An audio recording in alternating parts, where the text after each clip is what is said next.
ગાંધીનગરમાં બાળકીની હત્યાનો મામલો બાળકીની હત્યા કરનાર પાડોશીની ધરપકડ કરવામાં આવી છે। પોલીસે આરોપીને સાથે રાખીને રિકન્સ્ટ્રક્શન કર્યું છે। ગાંધીનગરના રાયપુર ગામની આ ઘટના અંગત અદાવતમાં પાડોશીએ કરી હતી બાળકીની હત્યા। રિકન્સ્ટ્રક્શન દરમિયાન પોલીસે વધુ પુરાવા એકત્ર કર્યા છે। આરોપીને ઘરમાં લાવીને તપાસ કરવામાં આવી।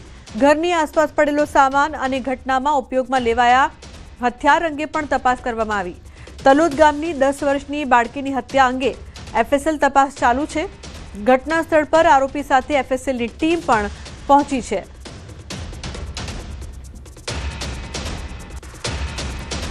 પણ મેમ આટલી નાની છોકરી જોડે આને એવું કર્યું છે એટલે આને તો અમારે એક જ કહેવું છે કે ઓને ફાંસીની સજા જ આલો।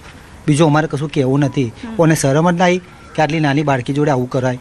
ગાંધીનગરના રાયપુર ગામમાં જે પ્રકારે એક બાળકીની હત્યા કરવામાં આવી અને જે હત્યા કરનાર આરોપી હતો તે આરોપી પોતે પોલીસને મદદ કરતો હતો, પરંતુ અચાનક જ એક નવી જ કહાની સામે આવી છે।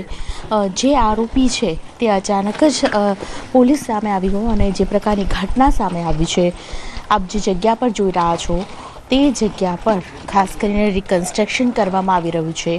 આ જે વ્યક્તિ છે તેનું નામ છે અનિલ કુમાર દેવી પૂજક, જે અહીં રહેતો હતો અને અંગત અદાવતમાં પિતા સાથેની અંગત અદાવતમાં એક બાળકીની હત્યા કરવાનો જે મામલો છે તે સામે આવ્યો।